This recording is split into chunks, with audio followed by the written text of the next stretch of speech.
সালামু আলাইকুম। আশা করি সকলে ভালো আছেন। একটা বিষয় সবাই বিশেষ করে খেয়াল রাখবেন, ইদানিংকালে কিন্তু সিরাজগঞ্জ, বগুড়া সহ সারা দেশের বিভিন্ন অঞ্চলে বাচ্চা কাচ্চা হারানো থেকে আরম্ভ করে বয়স্ক মানুষই কিন্তু হারিয়ে যাচ্ছে এবং এই যে হারিয়ে যে যাচ্ছে পরবর্তীতে কিন্তু অনেককে পাওয়া যাচ্ছে, অনেকে বা স্বাভাবিকভাবে আবার বাড়িতে ফেরতও আসছে।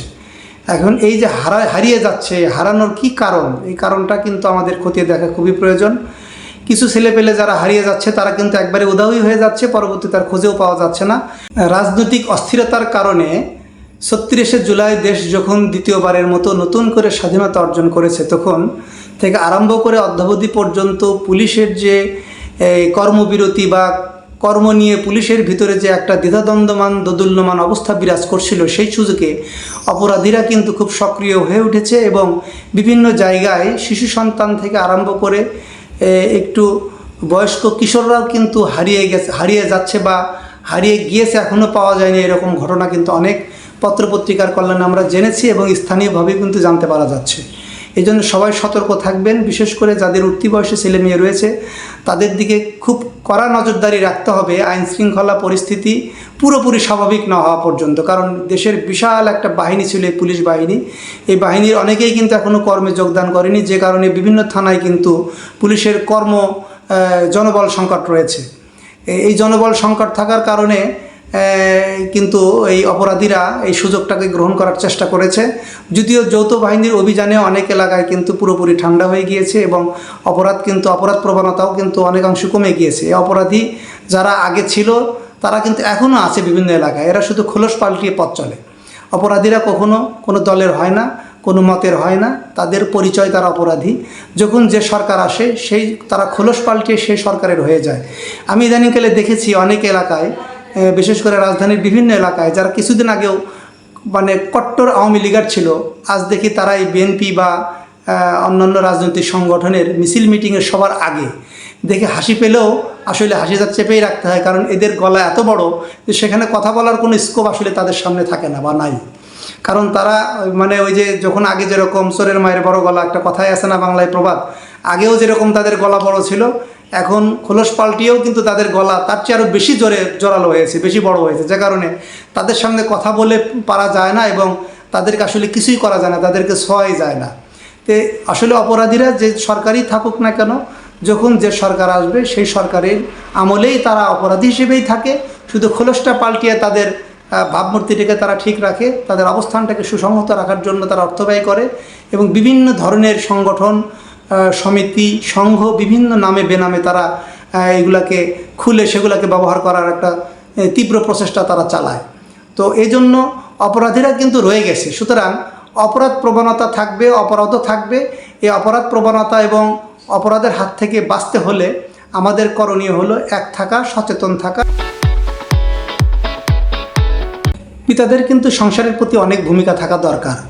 আমরা শুধু যদি মনে করি যে মাতৃনির্ভর সংসার, তাহলে কিন্তু সেই সংসারের সুখ শান্তি এবং সন্তানদেরকে যে আমরা যে মানুষ হওয়ার কথা বলি, যেভাবে তাদের চলার কথা আমরা বলি, সেইভাবে কিন্তু তাদের চালানোর জন্য আমাদের যে ভূমিকা, সেই ভূমিকা কিন্তু যথেষ্ট নয়। আমরা পিতারা যারা অর্থ ইনকাম নিয়ে ব্যস্ত থাকি, তারা মনে করি যে মাই সব দেখবে, মাই সব করবে, কিন্তু দেখেন মাকেও তো আমরা হাত পা বেঁধে রেখেছি, তারও তো বাইরে যাওয়ার সুযোগ নেই। সংসারের কর্মের বাহিরে তাকে রান্না করতে হয়, সংসার গোছাতে হয়, জামা কাপড় ধুতে হয়, থালা বাসন ধুতে হয়, পরিবেশ পরিচ্ছন্ন রাখতে হয়, সন্তানের খোঁজ খবর রাখতে হয়, সবই তাকে করতে হয়। আমরাও হয়তো ব্যস্ত থাকি অর্থ ইনকামের জন্য, কারণ এখন অর্থ ইনকাম করাটা অত সহজ বিষয় নয়। বৈশ্বিক যে পরিস্থিতি আর যে কঠোর পরিশ্রমের মধ্য দিয়ে অর্থ ইনকাম আমাদের করতে হয়, তাতে আমাদেরও যথেষ্ট ব্যস্ত থাকতে হয়। তাই আসুন সমন্বয় করি, উভয়কে সময় দিয়ে সন্তানদের প্রতি খেয়াল রাখার জন্য পিতার যে ভূমিকা, সেটা হলো আমরা তাদেরকে মাঝে মাঝে তাদের মন মানসিকতাকে বিকশিত রাখার জন্য, বন্ধুবান্ধব দুষ্ট চক্র থেকে তাদের মনটাকে ঘুরিয়ে রাখার জন্য আমাদের উচিত সন্তানদেরকে সাথে নিয়ে মাঝে মাঝে বিভিন্ন জায়গায় ঘুরতে যাওয়া, আত্মীয় স্বজনের বাড়ি বেড়াতে যাওয়া। এতে এই উভয় ভাব বিনিময় হয়, আত্মীয় স্বজনদের মহব্বত দৃঢ় থাকে, বন্ধন দৃঢ় থাকে এবং সন্তানরা কিন্তু প্রকাটে হওয়ার হাত থেকে অনেকাংশেই কিন্তু তাদেরকে রক্ষা করা সম্ভব, যদি সেই সামাজিক ঐক্য নিয়ে আমরা আত্মীয় স্বজন, বন্ধুবান্ধব সবাইকে নিয়ে পথ চলতে পারি। এখন কিন্তু আমাদের সবচেয়ে বড় প্রবলেম হলো যে আমরা নিজেরাও সারাদিন পরিশ্রম করি, রাত্রে এসে আমরাও কিন্তু ফেসবুক, ইউটিউবে ডুবে থাকি, আবার সন্তানের মায়েরাও সিরিয়ালে ডুবে থাকে। তাহলে সন্তান পকেটে হবে না তো হবে কে? তাদেরই তো বখাটে হওয়ার কথা। এই বখাটে হওয়ার প্রথম নিয়ামক হিসেবে আমরা পিতারাই কিন্তু সবচেয়ে বেশি দায়ী। অথচ আমরা আমাদের দায় স্বীকার না করে শুধু মায়েদের উপরে দোষ চাপিয়ে দিয়ে আমরা নিজেরা কক্সবাজার বেড়াতে যাই, আমরা নিজেরা সেন্ট মার্টিন বেড়াতে যাই, সেখানে সন্তানের মাও থাকে না, সন্তানও থাকে না। তাহলে সন্তানের মাও তো, তারাও তো মানুষ, তাদেরও তো মনে ইচ্ছা থাকে যে আমরা একটু বেড়াতে যেতে চাই। তাদেরকে যদি সে সুযোগ আমরা না করে দিই, সাথে করে নিয়ে কোথায় ঘুরতে না যায়, তাহলে তারা তো বখাটে হবে, তারা বিদ্রোহ করবে, বন্ধুবান্ধব মিলে বিভিন্ন ধরনের যুক্তি করে তারা বিভিন্ন জায়গায় বেরিয়ে পড়বে, তারা তাদের মন মানসিকতাকে তারা বিকশিত করার চেষ্টা করবে। সেই অবস্থা থেকে রক্ষা করার জন্য কিন্তু পিতাদের অনেক ভূমিকা রয়েছে। আর একটা কাজ কিন্তু আমরা করতে পারি, যেটা ইচ্ছা করলে আমরা কিন্তু আমাদের সন্তানদেরকে সুস্থ সমাজ এবং সুস্থ মন মানসিকতা নিয়ে যাতে তারা বড় হতে পারে, এর জন্য কিন্তু আমরা ধর্মীয়, যদি আমরা হিন্দু হই হিন্দু ধর্ম, যদি বৌদ্ধ হই বৌদ্ধ ধর্ম, যদি খ্রিস্টান হই খ্রিস্ট ধর্ম, আর যদি মুসলিম হয়ে থাকে তাহলে আমাদের কোরআন এবং হাদিস নিয়মিত বাড়িতে চর্চা করার ব্যবস্থা যদি আমরা করতে পারি, সকাল বিকাল যে কোনো একটা সময় 5টা মিনিট বা 2টা মিনিট একটা হাদিস, একটা আয়াত অর্থসহ পড়ে যদি তাদেরকে শোনানোর মতো একটা পরিবেশ আমরা তৈরি করতে পারি, দলমত নির্বিশেষে সকল ধর্মের, কোরআন তো সকলের জন্য, যদি সবাই মিলে আমরা এটা করতে পারি, তাহলে দেখবেন সমাজে এবং আমাদের মন মানসিকতায় একটা অন্যরকম পরিবর্তন আসবে। যারা 40 হাদিস যারা পড়েছেন, আপনারা জানেন যে অনেক আগে আমাদের ক্লাস 8, 9, 6, 7 কিন্তু আমাদের 40 হাদিসের একটা ধর্মবই 40 হাদিস ছিল, তারপরে আরবি বই ছিল। সেই সময় আমরা যারা আরবি শিখেছিলাম, এখন আমাদের মনে আছে যে লাহমুন মানে গোস্ত, সায়ামুন মানে আকাশ, এইভাবে আমাদের বিভিন্ন আরবি এই সমস্ত শব্দার্থ আমাদের এখনও খেয়াল আছে। তারপরে মা হাজা, মা এসমুকা, এই ধরনের যে সেন্টেন্স আমরা কিন্তু সেই সময় শিখেছিলাম ক্লাস 7, 8 থাকতে, আমাদের স্কুলে পড়ে, মাদ্রাসায় পড়ে না, কিন্তু স্কুলে পড়েই। আবার 40 হাদিস কিন্তু আমাদের 40 হাদিসের মধ্যে তো 10টা হাদিস মুখস্থই থাকা লাগতো, কারণ এই পরীক্ষায় কিন্তু আসতো। তো এই যে ধর্মীয় গ্রন্থ থেকে বা আমাদের ধর্মীয় শিক্ষা যেভাবে বিলুপ্ত করা হয়েছিল এই স্বৈরাচারী দুঃশাসনের আমলে, যে ইসলাম শিক্ষাকে মাইনাস করার যে একটা ফর্মুলা, শুধু ইসলাম শিক্ষা না, আপনি দেখেন হিন্দু ধর্মও তো ছিল, মানে প্রত্যেক ধর্মেরই যে ধর্মীয় সংস্কৃতিটা ছিল, এই সংস্কৃতি কিন্তু সাবেক স্বৈরাচারী আমলে কিন্তু এই শিক্ষা ব্যবস্থা একবারে এমনভাবে নোংরামির মধ্যে নিয়ে যাওয়া হয়েছিল যে এই ব্যবস্থাগুলো কিন্তু আর ছিল না, যে কারণে কিন্তু আমরা কিন্তু সেগুলো ভুলেই গিয়েছি। অথচ শিক্ষা মানুষের মন মানসিকতাকে দ্রুত পরিবর্তন করতে পারে, যেভাবে পরিবর্তন করেছে আকাশ সংস্কৃতি। একসময় আমরা কত গিয়েছিলাম, বিটিভি দেখে আমরা অনেক কিছু শিখেছিলাম। তারপরে যখন আকাশ সংস্কৃতি এলো, ভারতীয় স্যাটেলাইট চ্যানেলগুলো যখন আমাদের দেশে এলো, তখন আমাদের ড্রেস পরিবর্তন হলো, আমাদের স্নো পাউডার পরিবর্তন হলো, কসমেটিক্সের পরিবর্তন ঘটলো, আমাদের চলাফেরার পরিবর্তন ঘটলো, সব কিছু কিন্তু পরিবর্তন ঘটলো। কেন ঘটলো? কারণ সংস্কৃতি, তারপরে হলো বই পুস্তক, এগুলা মানুষকে দ্রুত পরিবর্তন করে ফেলে। তা আমাদের এই যে পাঠ্যপুস্তকের যে সিলেবাস, আমরা চাই সেই সাবেক সিলেবাস ঘুরে আসুক, যে সিলেবাসে মানুষ তৈরি হতো, যে সিলেবাসে শিক্ষককে সম্মান করতো, যে সিলেবাসে এরকম উচ্ছৃঙ্খলতা ছিল না, সেই সিলেবাসগুলো ফিরে আসুক।